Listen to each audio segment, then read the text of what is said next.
کہ وظائف بتانے والوں نے تو انی پائی ہوئی ہے جی، بڑا کام خراب کیا ہوا ہے، یہ کر لو یہ ہو جائے گا، یہ کر لو، کچھ نہیں، وظائف کے پیچھے لوگوں کو لگا دیا۔ دیکھیے، اعوذ باللہ من الشیطان الرجیم، بسم اللہ الرحمن الرحیم، السلام علیکم ورحمۃ اللہ وبرکاتہ۔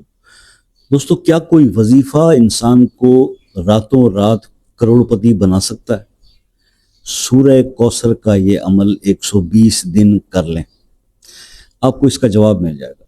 دیکھیے، جو لوگ وظائف آپ کو بتاتے ہیں نا، اس کے پیچھے ان کے برسوں کے تجربے ہوتے ہیں، بزرگوں کی بتائی ہوئی سلف صالحین کے پریکٹسز ہوتی ہیں، جس کی نچوڑ کی بنیاد پر آپ کو کوئی نہ کوئی بات سمجھائی جاتی ہے۔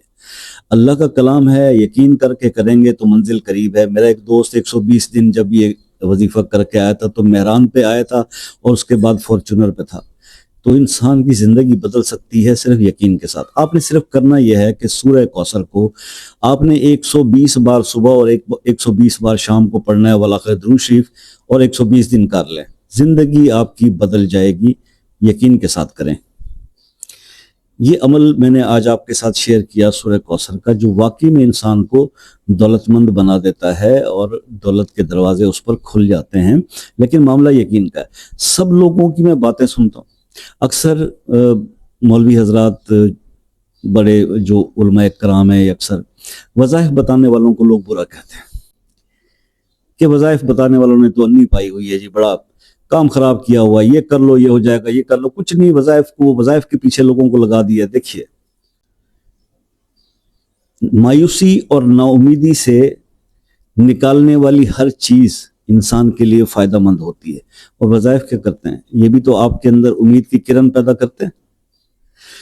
مایوسی میں جو شخص ہوتا ہے نا، جو اپنی زندگی سے ہی تنگ ہو جاتا ہے اپنے حالات کی وجہ سے لے کے، جب وہ کوئی ویڈیو دیکھتا ہے، جب کوئی مایوس انسان کوئی ویڈیو دیکھتا ہے نا وظیفے کی، اور اس کے اندر امید جاگ جاتی ہے، آپ یقین کریں کہ وہ جیت جاتا ہے، کیونکہ امید ہی زندگی ہے، ہوپ از لائف۔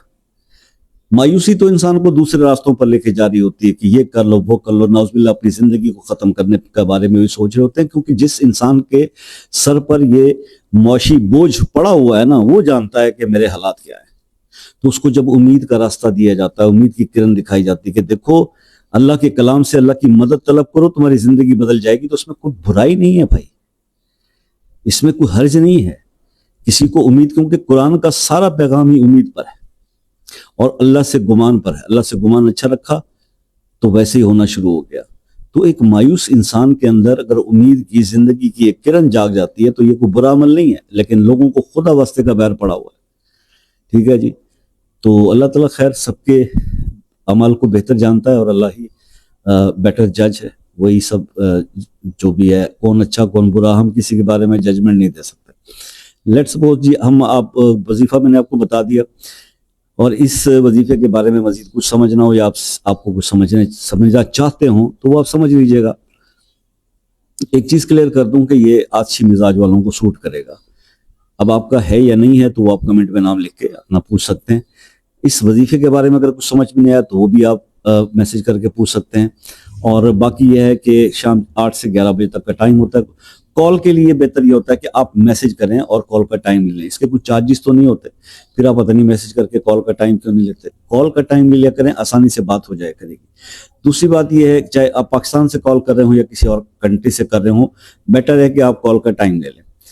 ایسا کوئی مسئلہ جس میں آپ الجھے ہوں اور ہو نہیں رہا، سالو نہیں ہو رہا، بہت سارے وظائف بھی کر لیے، وہ مسئلہ اپنے نام کے ساتھ کمنٹ سیکشن میں لکھیں، انشاءاللہ خصوصی دعاؤں میں اس کو شامل کریں گے، اللہ تعالیٰ بہتری فرما دیں گے۔